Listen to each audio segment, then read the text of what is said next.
When we see the form, we know that there is an energy, a pran, a vital force that suffuses the body,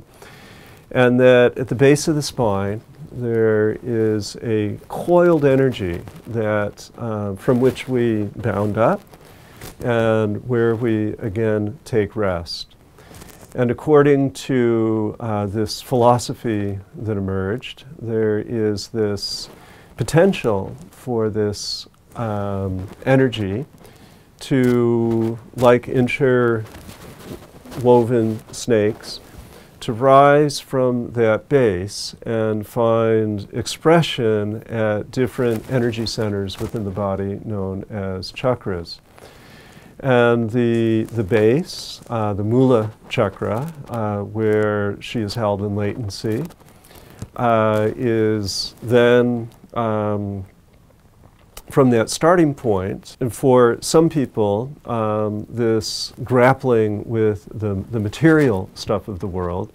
is really about as far as some people will manage, just getting their stuff organized, getting their food processed, collecting their food, and going out, getting more food, and making sure that energetic need is satisfied in the most foundational of ways. Then at another level of Kundalini, if we think of the second energy center, the second chakra, there is a fascination with the aspect of pleasure within the world, and pleasure that might awaken in one's teen years, or pleasure that would be associated with tasting things that taste really, really, really fine, seeing colors that are very, very beautiful, and bringing a sense of beauty, a sense of solid relationship, a sense of rapport with the other in a way that is very, very, very fulfilling.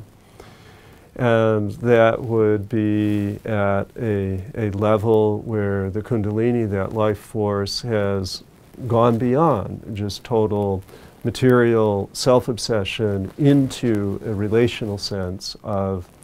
at least one other person being in a place of love, being in a place of providing that which the human yearns for. And that would be called Svadhisthana, where there's this sense of something that's rising up and something that can become a modality of communication from a place and within a place of intimacy. Then the third level to which the Kundalini rises is a place of power, a place of an energy known in the chakra system as Manipura,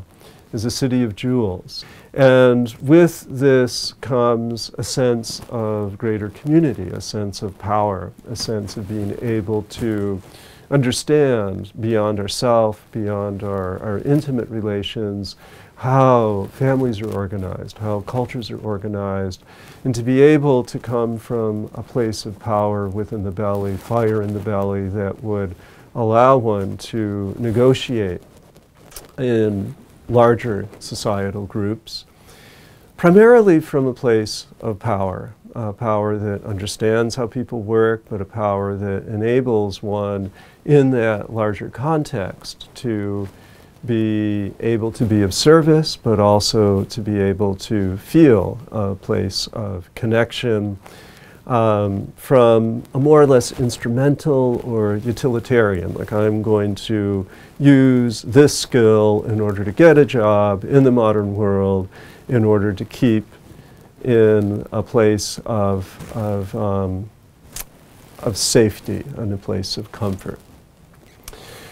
And those are the three lower realms of the Kundalini, and these are what we hope for our adult children. We hope that we are able to perfect as we move from youth into adulthood. And then there are four higher levels of energy through which the Kundalini finds expression. These are realms of tenderness as we move first to the heart. And the heart, known as the Hridaya, known as the Anahata, the unstruck place of the Kundalini expression, is where we go beyond wanting to be in control, where we go beyond material comfort or even the selfish relationship of intimacy into the softening of the heart, into a concern for others, into a place that we might call love, and into a place of profound consideration arising from the purification of self through the observation of the yogic vows. Then from there, moving into the expression through the voice, into the expression of the Vishuddha Chakra, which is a place of even higher purity, a place of